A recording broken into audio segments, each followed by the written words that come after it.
Everybody, this is Jesse Knox at Beast of Burden. We just got done turkey hunting. Unsuccessful, but we did hear quite a few gobblers. They went till had a couple breaks. They fired up around 5 a.m., 5:30ish, I think. Between that time, they did it again around 7 or 8, and I called and called. Not too much. Then around 10, they're just done. I'm like, okay, I'm done. But we're not here to talk about my unsuccessful turkey hunt. We're here to show you about the post-burn these cedars we did back in March or April. I can't remember when that was. And we're using enclosure cage because I want to use enclosure cages around the farm, primarily in early successional habitats to show the difference. And there's quite a bit of grass and sedges coming back up in this stand, which is fine with me. So we're going to try to pick the most forbiest here.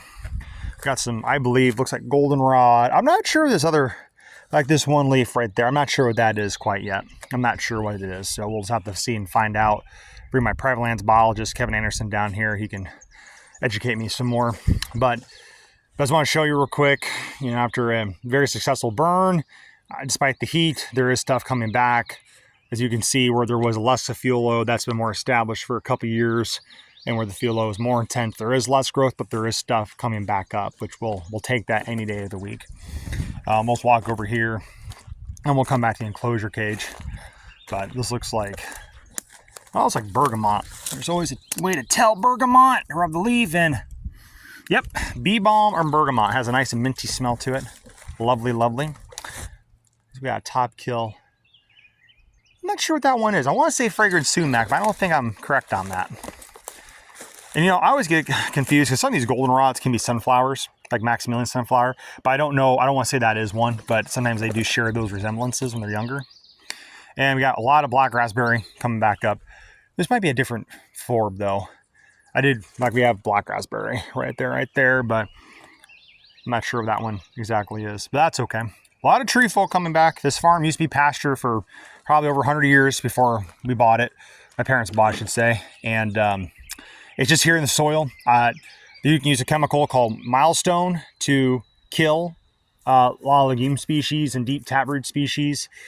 But you will lose quite a few forbs. There's quite a few that are resilient to Milestone.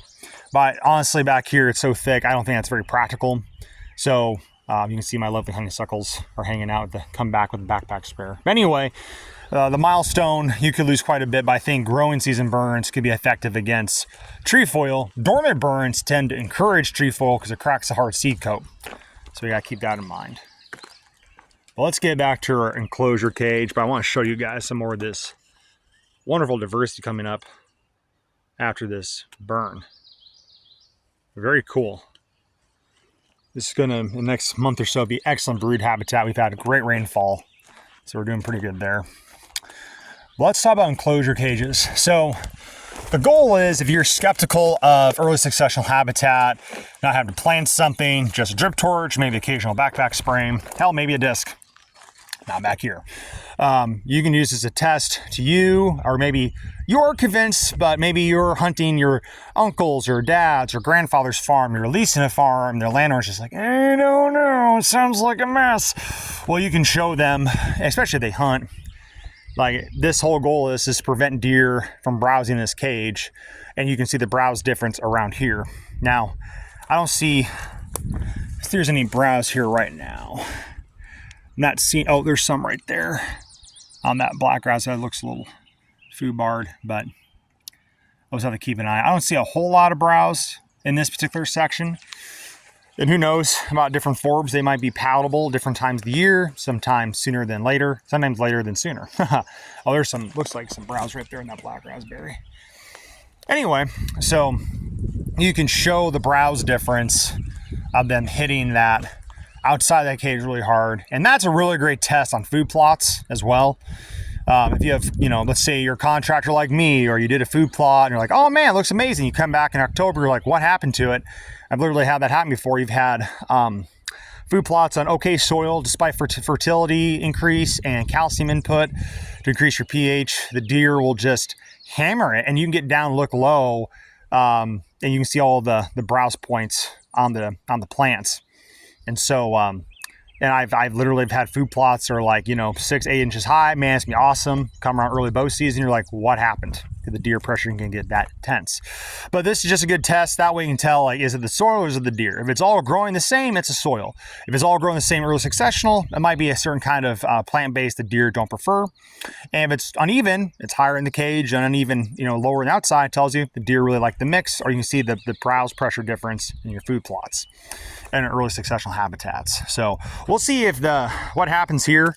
And we're also going to put a trail camera, trim up those cedar branches. This guy looks like he got pretty toasty. And put a trail camera here. I didn't know I was doing this today. I got done turkey hunting and I was like, you know what? I've been wanting to put an enclosure cage up for a long time. And so I'm gonna get it done today before I go back home and get some work done. But the camera put down there, kind of show you are the deer hitting it really hard? Are they passing through here? And you can kind of tell this is going to be really good bedding. I mean, it's the first week of May of 2024, and some of these cedar piles are still decent bedding, but this stuff will get tall and grow, and it's going to be really thick cover, especially down there. We did a lot of cut stump down there, and it's still pretty thick, and there's quite a few deer, bedding in that area. And we might do this too, guys. It's okay. Just put out randomly, because I've had deer show up, obviously 100 yards away from their trails, browsing on stuff. So I've had several of my CRP in the mornings. I'm turkey hunting, browsing the forbs coming up from our spring burn. So they might come over here, or you might be better off putting closer to a deer trail. They might have a little more heavier use traffic area, or they're browsing a bit more. Just gotta have to play with it and see. I'm picking this spot here for now, primarily because this was the heaviest burn. And quite honestly, deer trail wise, it's a mess in there. So try and pick an area to show the difference in browse pressure after the burn, what's coming up, and kind of add some more evidence or data to our management strategy. Hope you enjoy. Thanks a lot for watching.